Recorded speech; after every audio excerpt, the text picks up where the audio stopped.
ગુજરાત હાઈકોર્ટના નિર્દેશ બાદ ટ્રાફિક પોલીસની કડક કામગીરી સામે આવી છે, જ્યાં ટ્રાફિક પોલીસ વતી હવે જોઈન્ટ કમિશનર ઓફ પોલીસે કોર્ટમાં માહિતી આપી 1268 પોલીસ કર્મચારીઓને બોડી વોર્ન કેમેરાથી સજ્જ કરવામાં આવ્યા છે।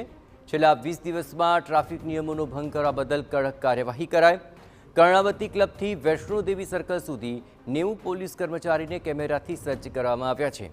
એસજી હાઈવે પર ફરજ બજાવતા કર્મચારીઓને 13 વાયરલેસ કમ્યુનિકેશન ડિવાઇસ આપવામાં આવ્યા છે।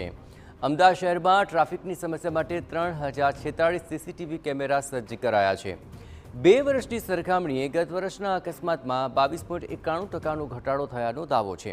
સરકારી જગ્યા પર ગેરકાયદે દબાણ મામલે કરેલી કાર્યવાહીમાં પણ મોટો ખુલાસો થયો છે।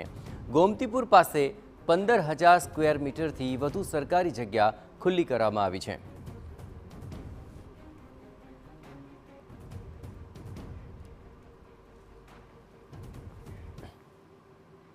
આજ મામલે વધુ વિગતે વાત કરવા માટે જોડાઈ રહ્યા છે ટીવી9 સંવાદદાતા રોનક વર્મા। રોનક, આખરે ગુજરાત હાઈકોર્ટની અંદર જે નિર્દેશ બાદ ટ્રાફિક પોલીસે આ તમામ બાબતોને લઈને ઘણા કડક કાર્યવાહીને લઈને તજવીજ હાથ ધરાય છે। કઈ કઈ પ્રકારની તજવીજ હાલ આપ જોઈ રહ્યા છો, રોનક? जी बिल्कुल थी अमदावाद शहर में जो रखड़ता ढोर बेसुमार रस्ता उपरांत जो गैरकायदेसर दबाणों जो समस्या चाली रही है तेने लईने गुजरात हाईकोर्ट में जाहिर रीतनी अरजी चाली रही है। आज जाहिर रीतनी अरजी पर गुजरात हाईकोर्ट द्वारा अमदावाद शहर पोलीस अमदावाद म्युनिसिपल कॉर्पोरेशन ने कड़क कामगीरीना आदेश है ते आपवामां आव्या हता।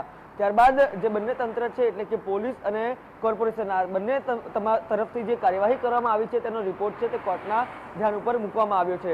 ખાસ કરીને જે અમદાવાદ અને ગાંધીનગરને જોડતો હાઈવે એટલે કે એસજી હાઈવે ઉપર કયા પ્રકારે ટ્રાફિક નિયમનની કાર્યવાહી થઈ રહી છે તેનો પણ એક રિપોર્ટ છે તે મૂકવામાં આવ્યો છે, જેમાં આ હાઈવે ઉપર પોલીસ જે કર્મચારીઓ છે તેમની સંખ્યા વધારવામાં આવી છે। ન માત્ર એટલું પરંતુ તેમને આધુનિક ટેકનોલોજીથી સજ્જ કર્યા હોવાનો ટ્રાફિક પોલીસે કોર્ટમાં જે રિપોર્ટ આપ્યો છે તેમાં દાવો કરવામાં આવ્યો છે।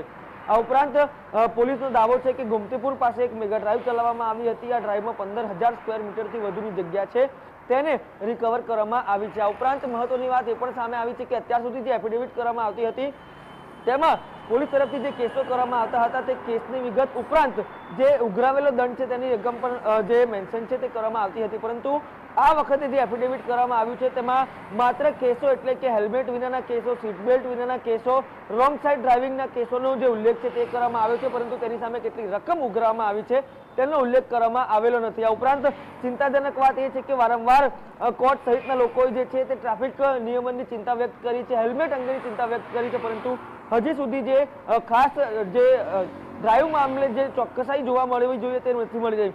તેમાંનું મુખ્ય કારણ એ છે કે હેલ્મેટ વિના 1,37,507 કેસ માત્ર ને માત્ર 6 ફેબ્રુઆરી 2025 થી 25 ફેબ્રુઆરી 2020ના ગાળામાં નોંધવામાં આવ્યા છે। એટલે કે હજુ પણ જે ડ્રાઈવ યોજવામાં આવી રહી છે તેમાં મસ્ત મોટા કેસો છે તે નોંધવામાં આવી રહ્યા છે। ત્યારે ટ્રાફિક પોલીસે પોતાની કામગીરી જે કરી છે તેનો દાવો કોર્ટમાં રજૂ કર્યો છે। ત્યારે આ માહિતી ઉપર કોર્ટ દ્વારા કેવું વલણ અપનાવવામાં આવે છે તેના પર પણ સૌની નજર રહેશે, પરંતુ એક જે એસજી હાઈવેની વાત કરવામાં આવે તેમાં જે કરેલી કામગીરી છે, હાઈટેક કઈ રીતે પોલીસને બનાવવામાં આવી છે તેનો પણ જે ચિતાર છે તે કોર્ટના ધ્યાને મૂકવામાં આવ્યો છે।